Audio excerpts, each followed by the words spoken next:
আমাদের ছেলে বিভান, যাকে আমরা ভালোবেসে গুবলা বলে ডাকি। তো গুবলার ছিল দ্বিতীয় জন্মদিন, আর ওর জন্মদিন উপলক্ষেই আমরা পৌঁছে গেছিলাম মন্দারমণি। হ্যালো এভরিওয়ান, ইপসিতার অন্দরমহল চ্যানেলে আপনাদের সবাইকে স্বাগত জানাই।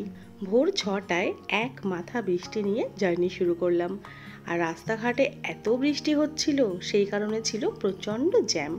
কিন্তু তাতেও আমাদের জার্নিটা একটুও বোরিং হয়নি। ঘন্টা দুয়েকের জার্নি কোলাঘাট, কিন্তু সেখানেই পৌঁছতে লাগলো 3 ঘন্টা। এত রাস্তায় জ্যাম ছিল। আর কোলাঘাট পৌঁছেই আমরা একটা রেস্টুরেন্টে প্রথমে একটুখানি ফ্রেশ হয়ে নিলাম। তারপর এখানে অর্ডার করলাম ধোসা আর সাথে ডিমের অমলেট, আর ছিল সবার জন্য কফি। সকালের ব্রেকফাস্ট এখানেই সেরে নিলাম। তারপর সোজা বেরিয়ে পড়লাম মন্দারমণির উদ্দেশ্যে। বাইরে দেখুন অঝোর ধারায় বৃষ্টি হচ্ছে। বর্ষাকালে মানুষ যখন নিম্নচাপ হয় সবাই সমুদ্র থেকে দূরে যায়, কিন্তু আমরা একটা অন্যরকম এক্সপিরিয়েন্সের জন্য সমুদ্রের দিকে ছুটেছি। আর আমাদের সাথে যেহেতু বাচ্চা আছে, আমাদের জার্নি একটুও বোর হয়নি। আর এই যে পৌঁছে গেছি আমরা চাউলখোলা থেকে বাদিকে টার্ন নিতে হবে মন্দারমণির জন্য, আর সোজা রাস্তা চলে গেছে দীঘার উদ্দেশ্যে। নিম্নচাপ হলেও মন্দারমণিতে হোটেল রিসর্টগুলো কিন্তু ফুল ছিল। আমরা যেহেতু আগে থেকে বুক করে যাইনি, ভেবেছিলাম বৃষ্টিতে হয়তো পেয়ে যাব, কিন্তু গিয়ে কিন্তু ফুল দেখলাম। তো এই ভোরের আলো রিসর্টে আমরা জাস্ট একদিনেরই বুকিং পেয়েছিলাম।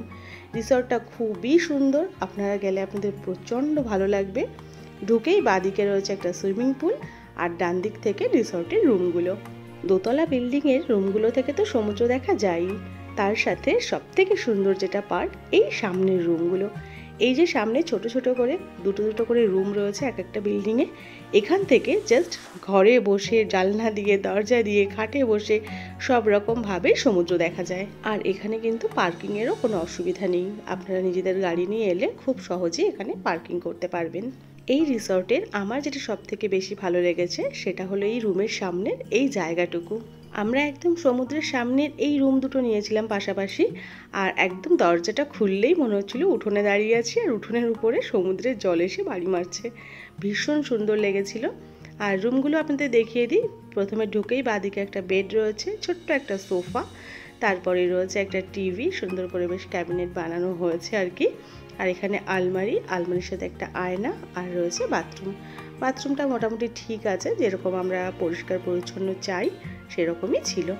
তো এই ছিল আমাদের হোটেলের রুম। আর এই যে সামনে থেকে, জানলা থেকে, দরজা থেকে, সমস্ত জায়গা থেকে কিন্তু সমুদ্র দৃশ্যমান, যেটার জন্য এই আমাদের রিসর্টটাতে থাকা। আর এই যে দেখুন, এখানে আপনি চাইলে বসে খেতেও পারবেন, হোটেলে বললে ওনারাই বন্দোবস্ত করে দেবেন।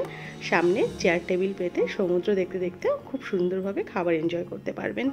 রুমে জিনিসপত্র রেখে ফ্রেশ হয়ে আমরা একটু রিসর্টটা ঘুরে দেখছিলাম। সত্যি কথা বলতে বৃষ্টিতে ভিজে যাওয়ার পর রিসর্টটা দেখতে কিন্তু আরও সুন্দর লাগছিল। আর এইরকম ওয়েদারও সুইমিং পুলে কিন্তু অনেক লোক ছিল। তো আমরা ভাবলাম যাই 10টা মিনিট আমরাও গাটা ভিজিয়ে আসি। আর এদিকে এই যে ছাতা মুড়ি দিয়ে চলে এসছে গুবলা, ওকে কিছুতেই ঠেকিয়ে রাখা গেল না। এই পুলেও নামবেই, আর নেমে কাউকে ধরতেও দেবে না, একা একাই পুলের মধ্যে দৌড়াদৌড়ি করবে। যদিও আমরা সবাই চারপাশ থেকে গোল হয়ে ওকে ঘিরে রেখেছিলাম, তো ওর কোনো রকম অসুবিধা হয়নি। আর সত্যি কথা বলতে ও স্নান করে একটুও শরীর খারাপ হয়নি, যেটা নিয়ে আমরা খুব চিন্তা করছিলাম। স্নান সেরে আমরা খাবারের অর্ডার দিয়েছিলাম সাদা ভাত, সাথে ঝুরি আলু ভাজা, তার সাথে ছিল পমফ্রেট মাছের ঝাল, মাংসের কষা, আর ছিল চিংড়ি মাছের মালাইকারি। এটা মালাইকারি বললেন ওনারা, তবে কষা কষা আমার মনে হলো। আর ছিল কাতলা মাছ। ব্যাস, খাওয়া দাওয়া সেরে দুপুরবেলায় সমুদ্রের সামনে দাঁড়িয়ে প্রচণ্ড ভালো লাগছিল।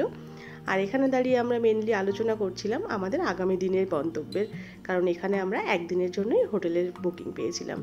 আর এই হোটেলের বুকিংয়ের পার রুম আমাদের নিয়েছিল 3,500 টাকা করে। এখানে কিন্তু ব্রেকফাস্ট ইনক্লুড ছিল না। খাবারের স্বাদও ভালোই ছিল, আর ছিল সস্তাও। তো এই ছিল আমার আজকের ভিডিও। কেমন লাগলো আপনাদের ভোরের আলো রিসর্ট, কমেন্ট বক্সে জানাবেন। দেখা হচ্ছে